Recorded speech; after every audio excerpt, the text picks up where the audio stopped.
for choosing to rise with sunrise, and welcome back.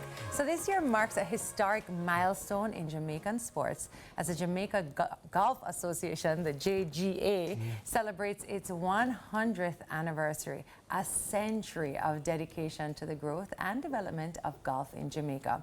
Established in 1925, the JGA played a pivotal role in shaping the landscape of golf in the Caribbean, and we want to hear all about their achievements and the work they continue to do.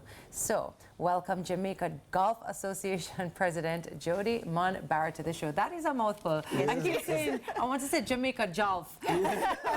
Jamaica Golf Association. Yeah. Thank you so much for being here with us this morning. Of course, in celebrating International Women's Month, you're the first ever female president of the Jamaica Golf Association, which I think is incredible. What's that experience been like for you, and what should that mean for the grand scheme of the game? You know, bringing more women into the sport. I have to admit, it's been challenging.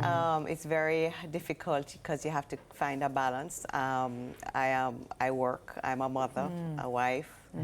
I also play the game. the game for the majority of my life. So it's been very challenging trying to find a very good balance.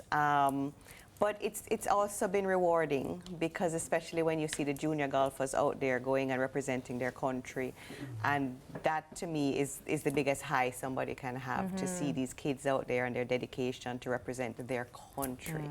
You know, you feel back that you're giving something back to the game, you're giving something back to your country.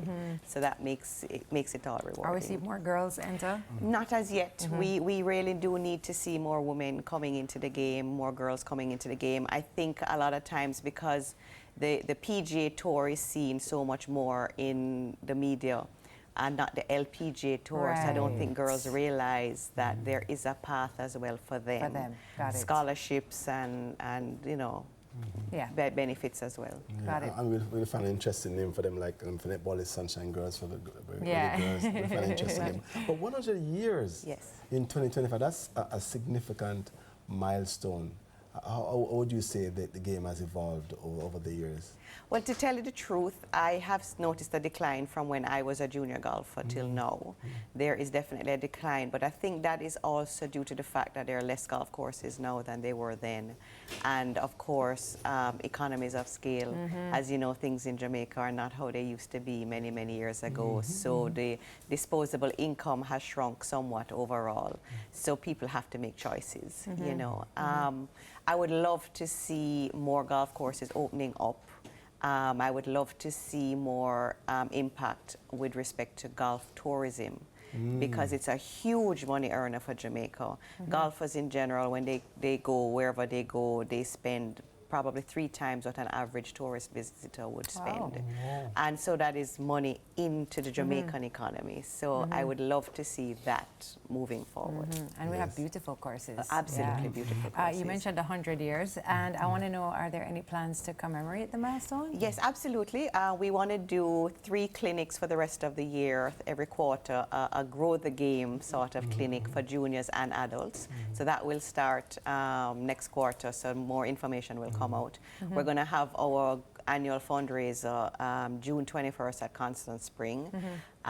We are going to also be working with Manchester Club because they celebrate an anniversary as well.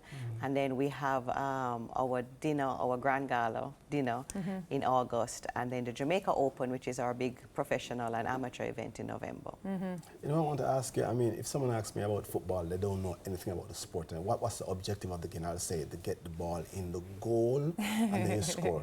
For someone who has no idea about golf and they ask you, talk to me about the primary objective of the game. Exactly what you just said. Get the ball in the hole. Get the ball in the hole. In many holes. Whereas in football, you want to get the ball in the hole as many times as possible. With golf, you want to get the ball in the hole with the least amount of strokes as possible. I'll tell you what, I actually got a chance to play golf once. Okay, no, twice. Once when I lived in England, and then once a few years back. And I thought it was going to be, you know, so boring or so. I had the best time. Yes. I could not believe it. And I was like, Wayne, this is so much fun. And I think people looking on might not even be aware of course, how difficult it is, but how much fun it is as well. You know, it's And there's two paths, you know. You can be the competitive golfer, which is more serious, and then you can come and play golf and say, listen, I just want to play golf socially, you know, because you have people out there that play social golf and they have their music playing and then have their red stripe and then whatever else in the golf cart with them, and they have a great time. Yeah, I do want to say though, you know, how aware are students, we were talking about this earlier, of the number of golf scholarships that are available, so that they can maybe further their studies in this and become competitive? Like, are students really aware of that? I don't think as much. I think we need to maybe go through Ministry of Education to kind of get that information out, and then of course the media, we would love you guys to also promote that information, because golf is a big sport worldwide. It's not just the states that are offering scholarships, it's worldwide.